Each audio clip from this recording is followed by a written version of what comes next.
Hey guys, what's going on? As you see, a couple days ago on April 22nd, Treyarch tweeted out that there is a super Easter egg that's coming to Cold War Zombies tomorrow, Monday, about 12 p.m.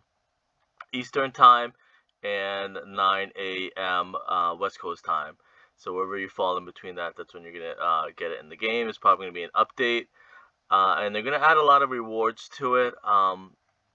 And it says basically if you have completed Die Machine, Firebase, Z, Outbreak 1 and 2, Mouter, Totem, and Forsaken, you'll get rewards in the game that you can use on each map. And the first thing I want to start off by saying, it's pretty ironic that we're going to get a super Easter egg in by far the easiest zombies we've gotten since Black Ops 3. And it's kind of strange because the hardcore gamers like myself in the zombies community and some of the people in the zombies community, we don't actually need a super Easter egg reward. It's going to be probably more for the casual, YouTuber, zombie YouTubers that just complain about everything that, the game's too difficult. They need like 5 wonder weapons. They need like, Perkaholic and stuff like that. So this is going to cater to them more than it will the hardcore gamer and the zombies community. As you know, what's going on with Vanguard. A lot of them have ditched Vanguard like they did Black Ops 4 because it's extremely difficult compared to Black Ops 3 and Cold War. As you know, a lot of them ran back to Cold War because, again, Vanguard's too difficult. Maybe by like wave 10 or round 10 or 12 in Vanguard, it gets really difficult. And, it's just kind of pretty much what I would call like sticks and stone zombies, where it's just guns and zombies, and that's it. You don't get too many wonder weapon. You saw in the latest Terra Maledicta update that all you get is a shield, and the shield is pretty powerful when it charges. But then you can't carry 2 weapons plus a shield. You can only have 1 weapon and the shield, so you're still limited at that. Of course, as you know, and I've mentioned a lot of toxic zombie YouTubers. I feel for them because I know that they're toxic because they're god awful at zombies. Everybody knows that they're the worst people to play zombies, and I guess they're in a way like the measuring stick, like how difficult the game is for the casual toxic zombie YouTubers. That's what Treyarch can gauge and Sledgehammer can gauge stuff by. Like if they need to add more wonder weapons with the next update, if they need to add more, or buff stuff or nerf stuff, or maybe even like a perkaholic or some sort.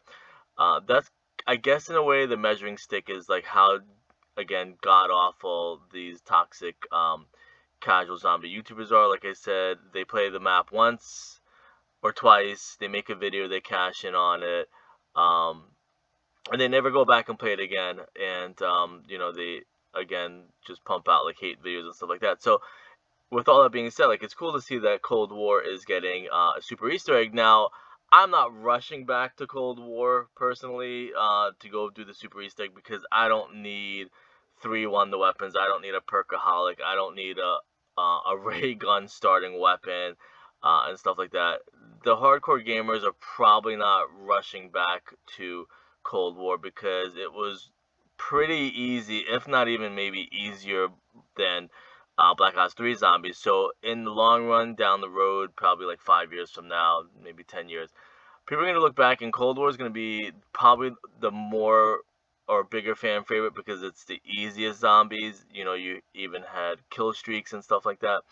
So again, a lot of that is the super Easter egg. I'm glad they're doing it as a fan service, but it's super, it's super duper like, um, not important, or we really don't need one in Cold War.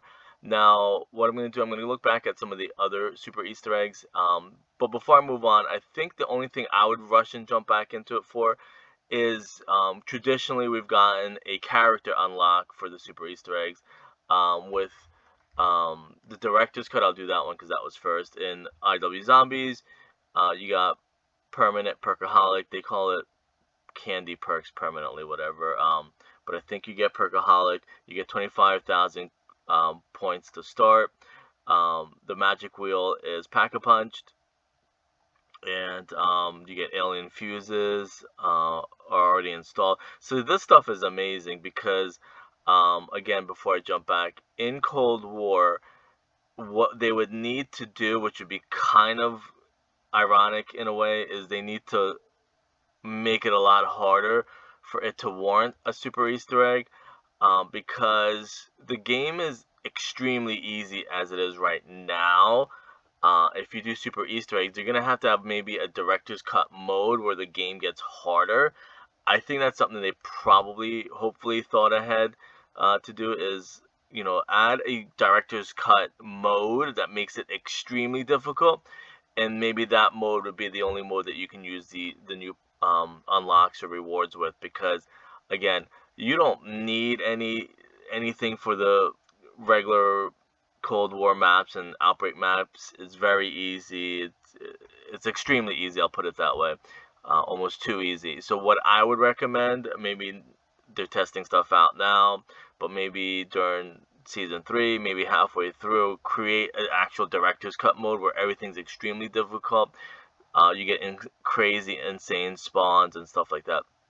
That's something I would recommend, because right now, again, if you're a hardcore gamer like myself or in the zombies community, you don't need to rush back and play Cold War because you defeated everything. It was easy without super Easter egg rewards. So why are you rushing back to do that? Now, if you get cutscenes and you get, like, again, a Richtofen director's a character unlock, or Samantha or Ravenoff, then I can understand. Now back to what we've gotten before, just to give you an idea what we might get. And this is a lot of stuff, and believe me, IW Zombies was extremely difficult also, at the beginning, until you learn everything and where stuff is at. It's extremely difficult. Same reason it got a lot of hate back then. It was just really difficult, and it looked a little bit cartoony, I guess, was another reason. So I'm going to be honest and upfront. Those were kind of some of the reasons, and it's pretty. It's funny. I remember playing IW Zombies for the first time. You're fooled with the whole cartoon. It's going to be easy and fun and have a good time. Zombies in Spaceland was extremely difficult. So you learn it where everything's laid out and the perk machines are and stuff like that, in the Easter egg steps. Oh, and the boss fights are the other thing too. Yeah, I can't forget that, because I've watched a couple videos. People haven't even mentioned about boss fights. Now, which is kind of strange, because, again, Cold War Zombies is super easy. Like, even to get to the bosses are super easy. Now, if they, again, either buff the zombies, buffs different things, or maybe nerf the way you get wonder weapons and stuff like that, and balance it out that way. But again, I'm glad they're doing it as a fan service.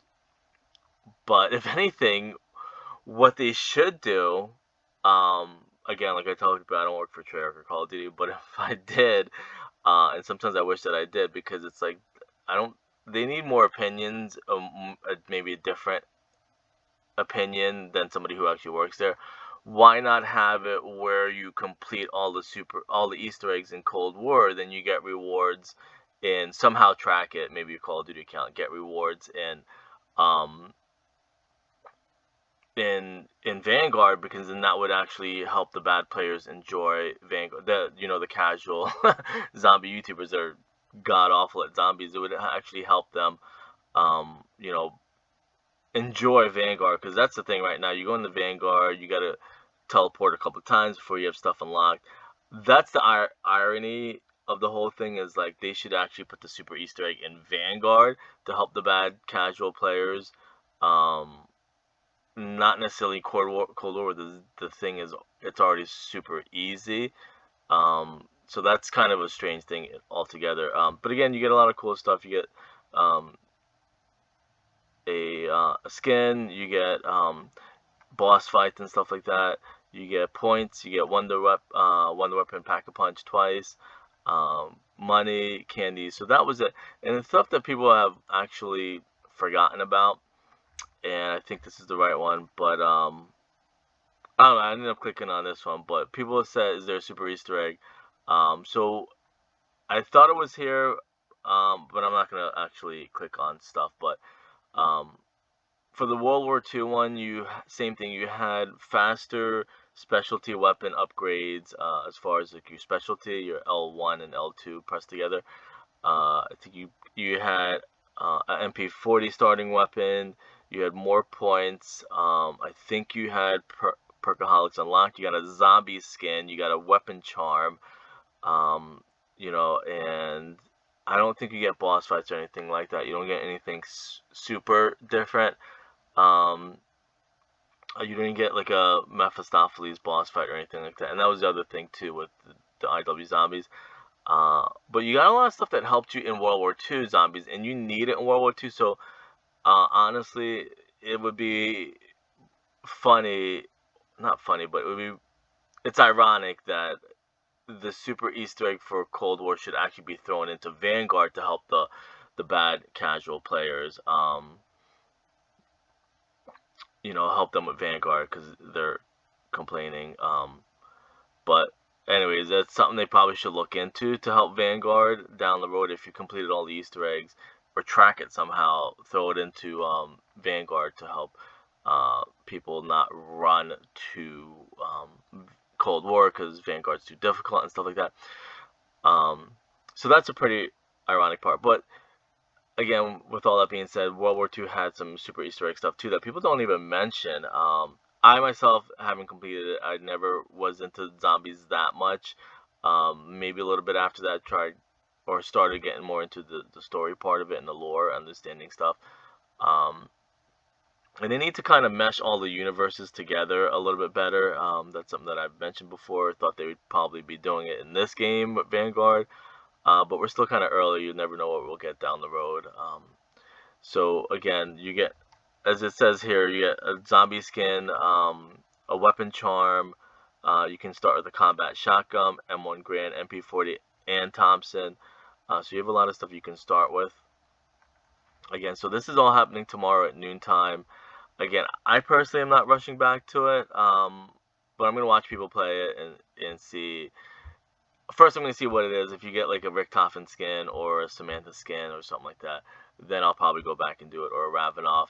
But for right now, I completed it. It's too easy. If anything, they should do a director's cut where you take stuff away and make it more difficult. But anyways, I'm going to leave it at that. Let me know what you think. I'll see you guys later.